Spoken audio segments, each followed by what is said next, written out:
ನೆನ್ನೆ ಹಾಲಿನ ಕೆನೆ ಎಲ್ಲ ತೆಗೆದಿಟ್ಟಿದ್ನಲ್ಲ, ಸುಮಾರು ದಿನ ಆಗಿತ್ತು ಸ್ಟೋರ್ ಮಾಡಿಟ್ಟು. ಹಾಗಾಗಿ ಬೆಣ್ಣೆ ಮಾಡಿರಲಿಲ್ಲ. ಅದಕ್ಕೆ ಮಾಡಿಬಿಡೋಣ ಬೆಣ್ಣೆ, ಇವತ್ತು ರಜೆ ಇದೆಯಲ್ಲ, ದಿನ ಮಾರ್ನಿಂಗ್ ಸ್ಕೂಲ್ ಇರುತ್ತೆ, ಬೆಳಿಗ್ಗೆ ಬೇಗನೆ ತಗೊಂಡ್ಬಿಡೋಣ ಅಂತೇಳಿ ಅಂದ್ಕೊಳ್ತೀನಿ. ಆಗ್ತಾನೇ ಇರಲಿಲ್ಲ. ಹಾಗಾಗಿ ಇವತ್ತು ರಜೆ ಇತ್ತಲ್ವ, ಇವತ್ತೇ ತೆಗೆದಿಟ್ಬಿಡೋಣ ಬೆಣ್ಣೆ ಅಂತೇಳಿ ಬೆಣ್ಣೆ ಎಲ್ಲ ಕಡಿದು ಇಟ್ಟಿದ್ದೀನಿ. ಇವತ್ತು ಮತ್ತೆ ಬಳಿಯ ರೊಟ್ಟಿ ದಿನ ಅದೇ ತಿಂಡಿನ ಅಂತೇಳಿ ಅಂದ್ಕೊಂಡ್ಬೇಡಿ.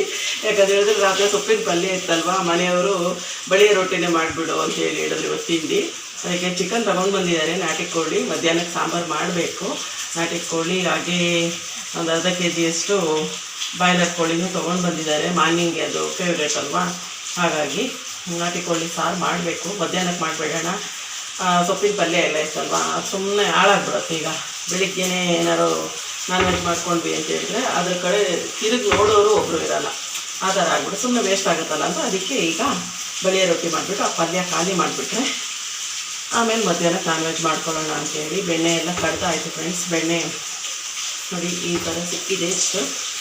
ನೋಡಿ ಬೆಣ್ಣೆ ತುಂಬ ಬೆಣ್ಣೆ ತೆಗೆದಿಟ್ಕೋತಾ ಇದ್ದೀನಿ ಬಳಿಯ ರೊಟ್ಟಿಗೆ ಅಂತ ಹೇಳ್ಬಿಟ್ಟು. ಅದ್ರ ಜೊತೆ ಚೆನ್ನಾಗಿರುತ್ತೆ ಬಳಿಯ ರೊಟ್ಟಿ ಜೊತೆ, ಅಕ್ಕಿ ರೊಟ್ಟಿ ಬಳಿಯ ರೊಟ್ಟಿ ಇದ್ರ ಜೊತೆ ಎಲ್ಲ ಬೆಣ್ಣೆ ಚೆನ್ನಾಗಾಗುತ್ತಲ್ಲ, ಅದಕ್ಕೆ ಒಂದಿಷ್ಟು ಬೆಣ್ಣೆ ತೆಗೆದಿಟ್ಕೊಳ್ತೀನಿ. ಇನ್ನು ಬಾಕಿದೆಲ್ಲ ಆಮೇಲೆ ತುಪ್ಪ ಕಾಯಿಸ್ಕೊಳ್ಳೋಣ ಅಂತಿದ್ದೀನಿ.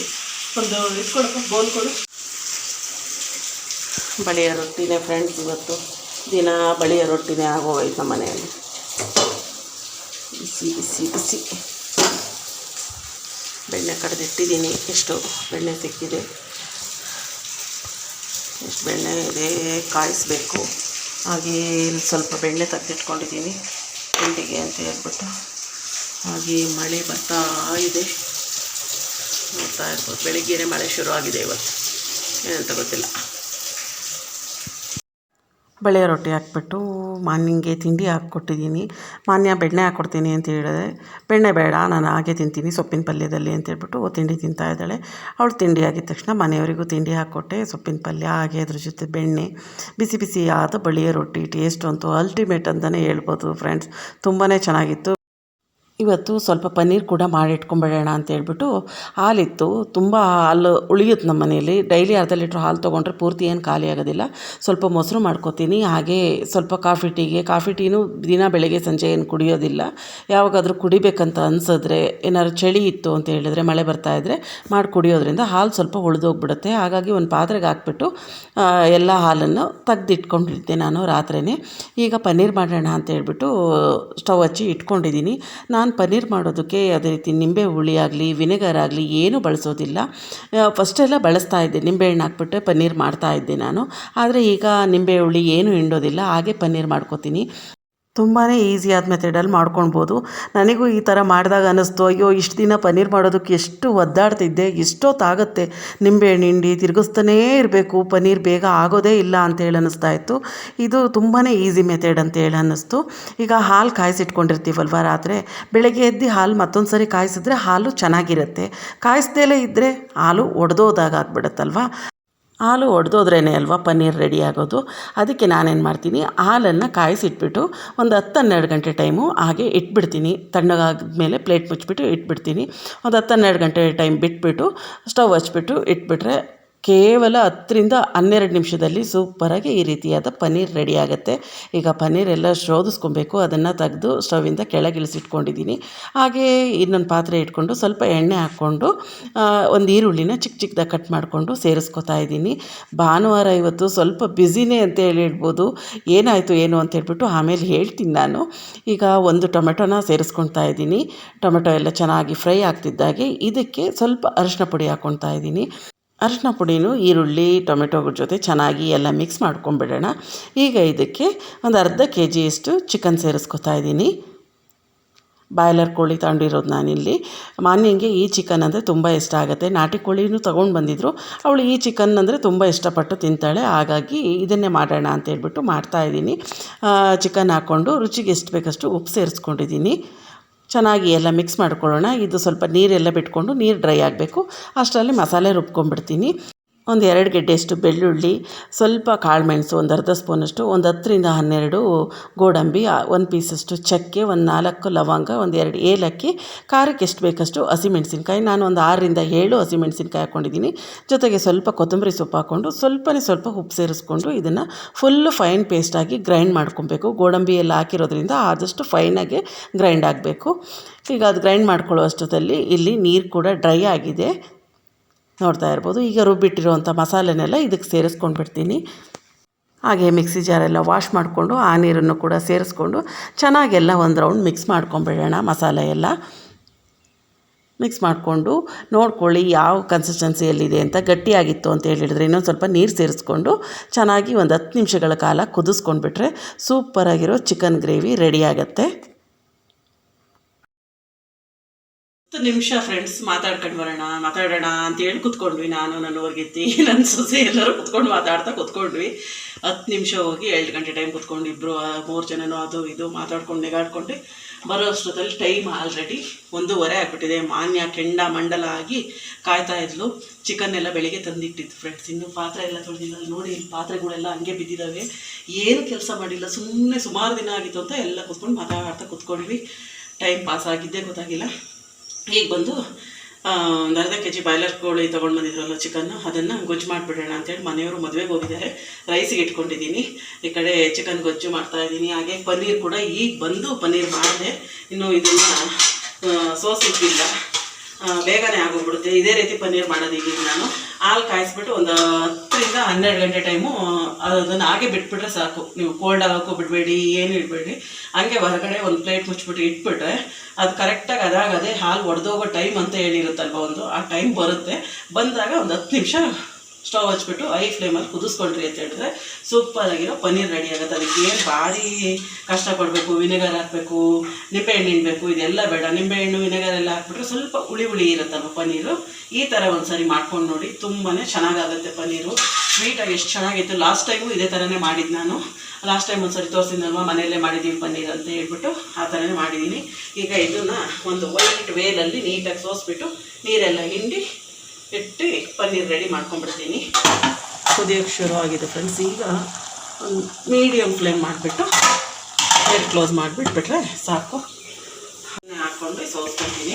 ನೀವು ಸ್ಟ್ರೈನರ್ ಇದ್ದರೆ ಸ್ಟ್ರೈನರಲ್ಲೂ ಸೋಸ್ಕೊಬೋದು. ಇಲ್ಲ ಅಂತ ಹೇಳಿದರೆ ಈ ಥರ ವೇಲು ಅಥವಾ ಕಾಟನ್ ಬಟ್ಟೆಗಳು ಯಾವುದಿದ್ರು ಅದು ಏನು ಬಿಡಿದೇ ಆಗಬೇಕಂತನೂ ಏನಿಲ್ಲ. ಯಾವ ಬಟ್ಟೆ ಹಾಕೊಂಡ್ರೂ ಆಗುತ್ತೆ. ಅದು ಹೊರಗೆ ಬರುತ್ತೆ. ಏನು ಹೇಳ್ರಿ, ವೇಲು ಹಿಡ್ಕೊಳ್ರಿ ಗಟ್ಟಿಗೆ.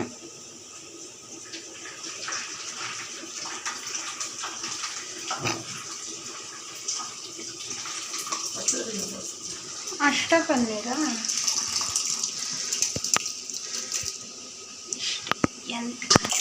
ಪಾತ್ರೆ ನಾವು ಸ್ವಲ್ಪ ವಾಶ್ ಮಾಡ್ಕೊಳ್ತೀವಿ. ಈಗ ಇದನ್ನು ಚೆನ್ನಾಗಿ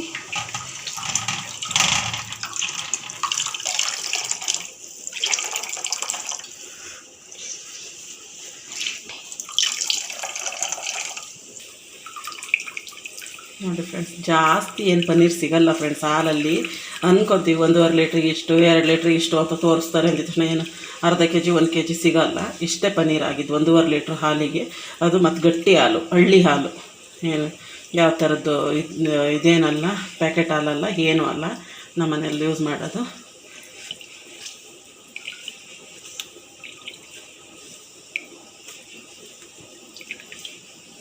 ರೌಂಡಕ್ಕೆ ಮಾಡ್ಕೊಂಡಿದ್ದೀನಿ. ನಮಗೆ ಈಗ ಇದರ ಮೇಲೆ ಒಂದು ಕಲ್ಲು ಇಟ್ಬಿಟ್ಟು ವೆಯ್ಟ್ ಇರೋವಂಥದ್ದು ಕಲ್ಲು ಅಥವಾ ರುಬ್ಬೋ ಕಲ್ಲಿತ್ತು ಅಂತ ಹೇಳಿದ್ರೆ ಅದನ್ನು ಇಡ್ಬೋದು, ಅಥವಾ ಕುಟ್ಟಾಣಿ ಇತ್ತು ಅಂದರೆ ಅದನ್ನು ಬೇಕಾದರೂ ಇಟ್ಕೊಬೋದು. ನಾನು ಚಿಕ್ಕದಾಗಿರೋ ಕಲ್ಲನ್ನೇ ಇಟ್ಕೊತಿದ್ದೀನಿ, ಯಾಕಂದರೆ ಸ್ವಲ್ಪನೇ ಪನ್ನೀರ್ ಇರೋದ್ರಿಂದ ಇದೇ ಕಲ್ಲು ಸಾಕಾಗತ್ತೆ ಅಂತ ಹೇಳ್ಬಿಟ್ಟು ನಾನು ಆಗಿಟ್ಕೊಂಡಿದ್ದೀನಿ. ಈ ರೀತಿಯಾಗಿ ತಟ್ಟೆ ಕೆಳಗಡೆ ಅದೇ ವೇಲೆ ಸೇರಿಸ್ಬಿಟ್ಟು ಇಡ್ತಾಯಿದ್ದೀನಿ. ನೀರೇನಾದರೂ ಇತ್ತು, ನೀರಿನ ಅಂಶ ಅಂದರೆ ಅದೆಲ್ಲ ಬಂದು ಸೈಡಲ್ಲಿ ನಿಂತ್ಕೊಳ್ಳುತ್ತೆ ಅಂತ ಹೇಳ್ಬಿಟ್ಟು. ಆಮೇಲೆ ಪನ್ನೀರ್ ಮಾಡಬೇಕಾದ್ರೆ ಇನ್ನೊಂದು ಟಿಪ್ಸು, ಈಗ ನಿಂಬೆಹಣ್ಣು ವಿನೆಗರ್ ಏನು ಬಳಸ್ತಿಲ್ಲ, ನಾವು ಹಾಗೆ ಪನ್ನೀರ್ ಮಾಡ್ತಾ ಇರೋದ್ರಿಂದ ಹಾಲನ್ನು ಒಡೆಯೋದಕ್ಕೆ ಅಂತೇಳ್ಬಿಟ್ಟು ಕಾಯಿಸಿಟ್ಟಿರ್ತೀವಲ್ವ, ಅದರಲ್ಲಿರೋ ಕೆನೆನೆಲ್ಲ ತೆಗೆದಿಟ್ಕೊಂಡ್ಬಿಡಿ. ಹಾಲು ಕಾಯಿಸಿದ್ಮೇಲೆ ಪ್ಲೈನ್ ಹಾಲಿರಬೇಕು. ಆಮೇಲೆ ಹಾಲನ್ನು ಜಾಸ್ತಿ ಹೊತ್ತು ಹೇಗೂ ಪನ್ನೀರ್ ಮಾಡ್ಕೋತೀವಿ, ಹಾಲು ಒಡೆದೋಗೋದೆ ಅಲ್ವಾ, ಇರಲಿ ಅಂತ ಹೇಳಿ ಬಿಡೋಕೆ ಹೋಗಬೇಡಿ. ಹಾಲು ಒಂಥರ ಸ್ಮೆಲ್ ಬಂದುಬಿಡ್ತಂತ ಹೇಳಿದರೆ ಪನ್ನೀರೆಲ್ಲ ಸ್ಮೆಲ್ ಬಂದುಬಿಡುತ್ತೆ. ಹಾಗಾಗಿ ಹಾಲು ಆದಷ್ಟು ಅದ್ರ ಫ್ರೆಶ್ನೆಸ್ಸನ್ನು ಕಳ್ಕೊಳ್ಳೋದಕ್ಕಿಂತ ಮುಂಚೆನೇ ನೀವು ಪನ್ನೀರ್ ಮಾಡಿಕೊಂಡ್ರೆ ಒಳ್ಳೆಯದು. ನೋಡ್ಕೊಂಡ್ರಿ ಅಲ್ವಾ ಎಷ್ಟು ಬೇಗನೆ ಪನ್ನೀರ್ ಆಯಿತು. 10ರಿಂದ 15 ನಿಮಿಷದಲ್ಲಿ ಪನ್ನೀರ್ ರೆಡಿ ಆಗಿಬಿಡುತ್ತೆ. ತುಂಬಾ ಚೆನ್ನಾಗಿರುತ್ತೆ ಪನ್ನೀರು. ಒಂದು ಸಾರಿ ಟ್ರೈ ಮಾಡಿ ನೀವು ಕೂಡ. ಮನೆಯಲ್ಲೇ ಮಾಡೋದ್ರಿಂದ ಹೈಜಿನ್ ಆಗಿರುತ್ತೆ, ಹಾಗೆ ಹೆಲ್ದಿಯಾಗಿ ಕೂಡ ಇರುತ್ತೆ. ಯಾವುದೇ ಕೆಮಿಕಲ್ ಮಿಕ್ಸ್ ಇರಲ್ಲ, ಏನೂ ಇರಲ್ಲ ಅಲ್ವಾ. ಆರೋಗ್ಯಕ್ಕೂ ಒಳ್ಳೆಯದು. ಮನೆಯಲ್ಲಿ ತರೋವಂಥ ಹಾಲಲ್ಲಿ ಕೆನೆ ತೆಗೆದಿಟ್ಟರೆ ಒಂದಿಷ್ಟು ಬೆಣ್ಣೆ ಆಗುತ್ತೆ. ಹಾಲು ಉಳಿದಾಗ ಒಂದಿಷ್ಟು ಪನ್ನೀರ್ ಮಾಡಿಕೊಂಡ್ರೆ ಪನ್ನೀರ್ ಆಗುತ್ತೆ. ವಾರಕ್ಕೊಂದು ಸಾರಿ ಒಂದಿಷ್ಟಿಷ್ಟು ಪನ್ನೀರ್ ಮಾಡಿಕೊಂಡ್ರೆ ಸಾಕು. ಪನ್ನೀರ್ ಗ್ರೇವಿ, ಪನ್ನೀರ್ ಬುರ್ಜಿ, ಹಾಗೆ ಪನ್ನೀರ್ ಪರೋಟ ಏನು ಬೇಕಾದರೂ ಮಾಡ್ಕೊಳ್ಬೋದು. ಈಗ ಇದನ್ನು ಒಂದು ಬಾಕ್ಸಿಗೆ ಹಾಕ್ಬಿಟ್ಟು ಫ್ರಿಜ್ಜಲ್ಲಿ ಇಟ್ಬಿಡ್ತೀನಿ. ನಮಗೆ ಯಾವಾಗ ಬೇಕನ್ಸುತ್ತೆ ಆವಾಗ ಮಾಡ್ಕೊಂಡು ತಿನ್ಬೋದು. ಈ ರೀತಿ ಮಾಡ್ಕೊಂಡು ಇಟ್ಕೊಂಡ್ರೆ ಮಧ್ಯಾಹ್ನ ಊಟ ಎಲ್ಲ ಮುಗಿಸ್ಕೊಂಡು ಮತ್ತೆ ಯಾವುದೇ ರೀತಿ ವೀಡಿಯೋ ಮಾಡೋಕ್ಕೆ ಹೋಗಲಿಲ್ಲ. ಇದು ಸಂಜೆ ಅಡುಗೆಗೆ ಅಂತೇಳ್ಬಿಟ್ಟು ಚಿಕನ್ ಎಲ್ಲ ವಾಶ್ ಮಾಡಿಬಿಟ್ಟು ಇಟ್ಕೊಂಡಿದ್ದೀನಿ. ಮೊಟ್ಟೆ ಕೋಳಿ ತೊಗೊಂಡು ಬಂದಿದ್ರು, ನಾಟಿ ಕೋಳಿ ತಂದಿದ್ರು ಅಂತ ಹೇಳಿದ್ನಲ್ವ. ಹಾಗಾಗಿ ಸಾಂಬಾರು ಈಗ ಮಾಡೋಣ ಅಂತ ಹೇಳ್ಬಿಟ್ಟು ತೆಗೆದಿಟ್ಕೊಂಡಿದ್ದೀನಿ. ಈರುಳ್ಳಿ ಹಾಗೆ ಮೊಟ್ಟೆನೆಲ್ಲ ಒಂದು ಸೈಡಲ್ಲಿ ಇಟ್ಕೊಂಡು ಸ್ವಲ್ಪ ಎಣ್ಣೆ ಹಾಗೆ ಈರುಳ್ಳಿ ಅರಿಶಿನ ಪುಡಿ ಹಾಕ್ಕೊಂಡು ಒಗ್ಗರಣೆಗೆ ರೆಡಿ ಮಾಡಿಕೊಂಡು ಈಗ ಚಿಕನ್ ಎಲ್ಲ ಅದ್ರ ಜೊತೆ ಸೇರಿಸ್ಕೊತಾ ಇದ್ದೀನಿ. ಇದಕ್ಕೆ ರುಚಿಗೆ ಎಷ್ಟು ಬೇಕಷ್ಟು ಉಪ್ಪನ್ನು ಸೇರಿಸ್ಕೊಂಬಿಡೋಣ. ಚಿಕನ್ ಎಲ್ಲ ಉಪ್ಪಿಡಬೇಕು. ಹಾಗೆ ಸಾಂಬಾರಿಗೆ ಎಷ್ಟು ಬೇಕಷ್ಟು ಉಪ್ಪನ್ನು ಈ ಟೈಮಲ್ಲೇ ಸೇರಿಸ್ಕೊಂಡ್ಬಿಡ್ತೀನಿ ನಾನು. ಉಪ್ಪೆಲ್ಲ ಸೇರಿಸ್ಕೊಂಡು ಚೆನ್ನಾಗೆಲ್ಲ ಒಂದು ರೌಂಡ್ ಮಿಕ್ಸ್ ಮಾಡ್ಕೊಂಬಿಡೋಣ. ಈಗ ಚಿಕನಲ್ಲೆಲ್ಲ ಸ್ವಲ್ಪ ನೀರು ಇರುತ್ತಲ್ವ, ಆ ನೀರಿನ ಅಂಶ ಎಲ್ಲ ಬಿಟ್ಕೊಂಡು ಆ ನೀರು ಪೂರ್ತಿ ಡ್ರೈ ಆಗಬೇಕು. ಆವಾಗ ಉಪ್ಪೆಲ್ಲ ಚೆನ್ನಾಗಿ ಹಿಡಿಯುತ್ತೆ ಚಿಕನ್ನಿಗೆ. ಈಗ ನೀರೆಲ್ಲ ಬಿಟ್ಕೊಂಡು ಡ್ರೈ ಆಗ್ತಾ ಇರಲಿ. ಅಷ್ಟರಲ್ಲಿ ನಾನಿಲ್ಲಿ ಮಸಾಲೆಗೆಲ್ಲ ಹುರಿದ್ಬಿಟ್ಟು ರೆಡಿ ಮಾಡಿ ಇಟ್ಕೊಂಡಿದ್ದೀನಿ. ಈರುಳ್ಳಿ, ಬೆಳ್ಳುಳ್ಳಿ, ಶುಂಠಿ, ಚಕ್ಕೆ, ಲವಂಗ, ಏಲಕ್ಕಿ, ಕಾಳುಮೆಣಸು, ಹಾಗೆ ಒಂದು ಟೊಮೆಟೊ, ಸ್ವಲ್ಪ ಕೊತ್ತಂಬರಿ ಸೊಪ್ಪು ಇದಿಷ್ಟನ್ನು ಸೇರಿಸ್ಕೊಂಡಿದ್ದೀನಿ. ಈರುಳ್ಳಿ, ಬೆಳ್ಳುಳ್ಳಿ ಇದಿಷ್ಟನ್ನೆಲ್ಲ ಫ್ರೈ ಮಾಡ್ಕೊಂಡಿದ್ದೀನಿ. ಕೊತ್ತಂಬರಿ ಸೊಪ್ಪು ಹಾಗೆ ಹಸಿಯಾಗಿ ಹಾಕ್ಕೊಂಡಿದ್ದೀನಿ. ಇದ್ರ ಜೊತೆ ಮಟನ್ ಸಾಂಬಾರು ಪುಡಿನ ಸೇರಿಸ್ಕೊತಾ ಇದ್ದೀನಿ. ಮಟನ್ ಸಾಂಬಾರು ಪುಡಿ ಇಲ್ಲ ಅಂತೇಳಿ ಹೇಳಿದ್ರೆ ನೀವು ಅಚ್ಕಾರದ ಪುಡಿ, ಧನಿಯಾ ಪುಡಿ ಸೇರಿಸ್ಕೊಂಡ್ರೆ ಸಾಕು. ಚಕ್ಕೆ ಲವಂಗ ಎಲ್ಲ ಒಗ್ಗರಣೆಗೆ ಹಾಕ್ಕೊಂಡಿರ್ತೀರಲ್ವ, ಅದಷ್ಟನ್ನು ಸೇರಿಸ್ಕೊಂಡು ಫುಲ್ಲು ಫೈನ್ ಪೇಸ್ಟಾಗಿ ಗ್ರೈಂಡ್ ಮಾಡ್ಕೊಬೇಕು. ಈಗ ನೀರೆಲ್ಲ ಫುಲ್ಲು ಡ್ರೈ ಆಗಿದೆ ಚಿಕನ್ನಲ್ಲಿರೋ ಅಂಥದ್ದು. ಈಗೇನು ರುಬ್ಬಿಟ್ಕೊಂಡಿದ್ವಿ ಆ ಮಸಾಲೆನೆಲ್ಲ ಸೇರಿಸ್ಕೊಂಡು ನಮಗೆ ಸಾರು ಎಷ್ಟು ಬೇಕು ನೋಡಿಕೊಂಡು ನೀರು ಸೇರಿಸ್ಕೊಬೇಕಾಗತ್ತೆ. ಹಾಗೆ ಸ್ವಲ್ಪ ಮಸಾಲನ ನಾನು ತೆಗೆದಿಟ್ಕೋತಾ ಇದ್ದೀನಿ. ಚಿಕನ್ ಬಸ್ಸಾರು ಮಾಡ್ತಾ ಇರೋದ್ರಿಂದ ಅಷ್ಟು ಮಸಾಲನ ತೆಗೆದಿಟ್ಕೊಂಡಿದ್ದೀನಿ. ಒಂದು 3-3.5 ಸ್ಪೂನಷ್ಟು ಮಸಾಲ ಎತ್ತಿಟ್ಕೊಂಡ್ಬಿಟ್ಟಿದ್ದೀನಿ. ಈಗ ಇದಕ್ಕೆ ನೀರು ಸೇರಿಸ್ಕೊಳ್ಳೋಣ. ನಾಟಿ ಕೋಳಿ ಸಾರು ಅಂತ ಹೇಳಿದರೆ ಆದಷ್ಟು ತೆಳುವಾಗೇ ಇರಬೇಕು. ತೆಳುವಾಗಿದ್ದಷ್ಟು ಸಾರು ತುಂಬಾ ಟೇಸ್ಟಿಯಾಗಿ ರುಚಿಯಾಗಿ ಚೆನ್ನಾಗಾಗುತ್ತೆ.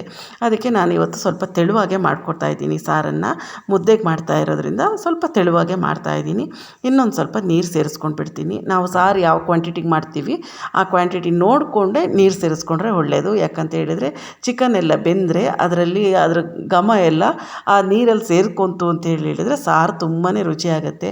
ಆಮೇಲೆ ನೀರು ಸೇರಿಸ್ಕೊಂಡ್ರೆ ಆಯಿತು, ಈಗ ಗಟ್ಟಿಯಾಗಿ ಮಾಡ್ಕೊಂಬಿಡೋಣ ಅಂತ ಹೇಳಿದ್ರೆ ಅದೇ ಒಂಥರ ಟೇಸ್ಟ್ ಆಗಿಬಿಡುತ್ತೆ. ಹಾಗಾಗಿ ಲಿಡ್ ಕ್ಲೋಸ್ ಮಾಡಿಬಿಟ್ಟು ಎರಡು ವಿಸಲ್ ಕೂಗಿಸ್ಕೊತಿದ್ದೀನಿ. ಕೋಳಿ ಸ್ವಲ್ಪ ಎಳೆದಾಗಿ ಇದ್ದಿದ್ದರಿಂದ 2 ವಿಸಲ್ ಕೂಗಿಸ್ಕೊಂಡ್ರೆ ಸಾಕಾಗತ್ತೆ.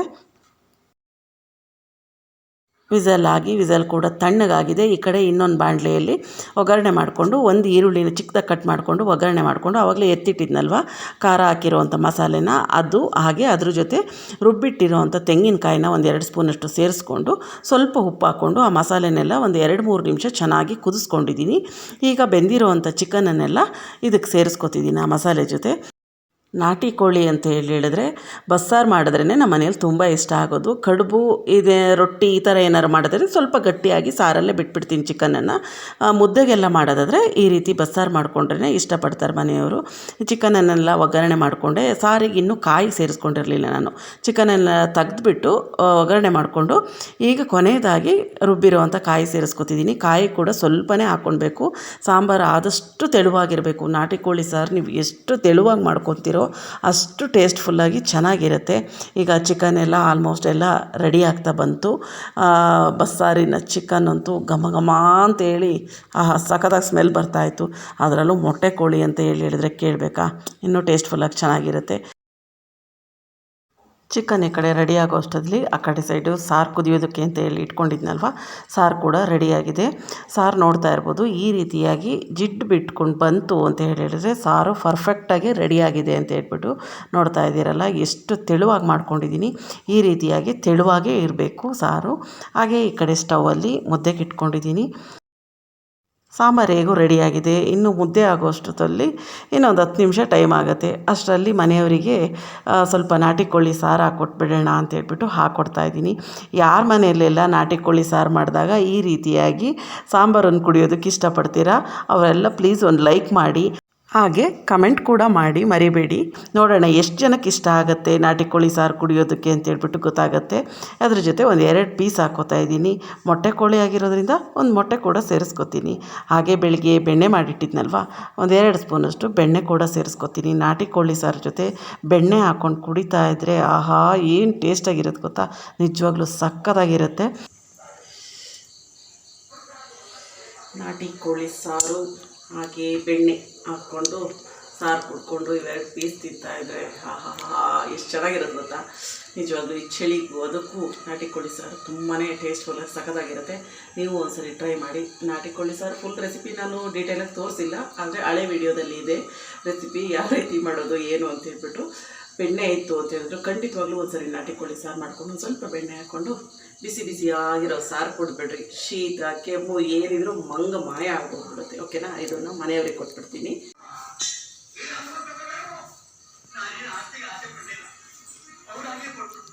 ಹೆಂಗೈತ್ರಿ ಸಾಂಬಾರು? ಕರೆಕ್ಟಾಗಿದೆಯಾ ಟೇಸ್ಟು?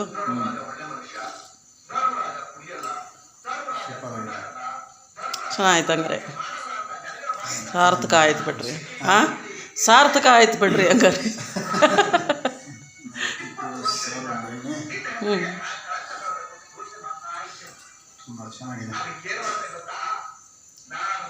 ಈಗ ಮನೆಯವರು ಸಾಂಬಾರು ತುಂಬಾ ಚೆನ್ನಾಗಿದೆ, ಸೂಪರಾಗಿದೆ ಅಂತೇಳಿ ಸೌದು ಸಾಂಬಾರು ಕುಡಿತಾ ಇದ್ದರು ಅವರು.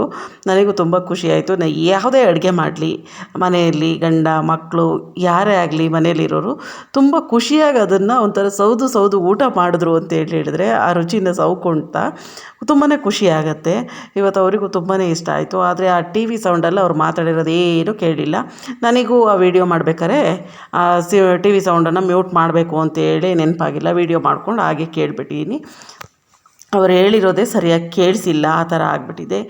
ಬಿಸಿಯಾಗಿ ಮುದ್ದೆ ರೆಡಿ ಆಯಿತು. ಹಾಗೆ ನಾಟಿ ಕೋಳಿ ಸಾರು ಕೂಡ ರೆಡಿಯಾಗಿದೆ. ಚಿಕನ್ ಸ್ವಲ್ಪ ಹಾಕ್ಕೊಂಡು ಹಾಗೆ ಒಂದು ಈರುಳ್ಳಿ ಇಟ್ಕೊಂಡು ಬ್ಯಾಟಿಂಗ್ ಮಾಡಿದ್ರೆ ಸೂಪರಾಗಿರುತ್ತೆ ಫ್ರೆಂಡ್ಸ್. ಇವತ್ತಿನ ಭಾನುವಾರ ಈ ರೀತಿಯಾಗಿತ್ತು. ಇನ್ನು ನಾವು ಊಟ ಮಾಡ್ಕೊಂಡು ಬಿಡ್ತೀವಿ ಫ್ರೆಂಡ್ಸ್. ಹಾಗೆ ಲಾಗ್ ಕೂಡ ಇಲ್ಲಿಗೆ ಎಂಡ್ ಮಾಡ್ತಾಯಿದ್ದೀನಿ. ಇವತ್ತಿನ ಲಾಗ್ ನಿಮಗೆ ಇಷ್ಟ ಆಗಿದೆ ಅಂತ ಅನ್ಕೋತೀನಿ. ಇಷ್ಟ ಆಗಿದ್ದರೆ ಪ್ಲೀಸ್ ಒಂದು ಲೈಕ್ ಮಾಡಿ, ಹಾಗೆ ಚಾನಲನ್ನು ಸಬ್ಸ್ಕ್ರೈಬ್ ಮಾಡ್ಕೊಳ್ಳಿ. ಫ್ರೆಂಡ್ಸ್ ಆ್ಯಂಡ್ ಫ್ಯಾಮಿಲಿಗೂ ಶೇರ್ ಮಾಡಿ. ಇನ್ನೂ ಯಾರು ಸಬ್ಸ್ಕ್ರೈಬ್ ಮಾಡ್ದೆಲ್ಲ ನೋಡ್ತಾ ಇದ್ದೀರಾ ಪ್ಲೀಸ್ ಸಬ್ಸ್ಕ್ರೈಬ್ ಮಾಡ್ಕೊಂಡು ನೋಡಿ, ಸಪೋರ್ಟ್ ಮಾಡಿ. Thank you.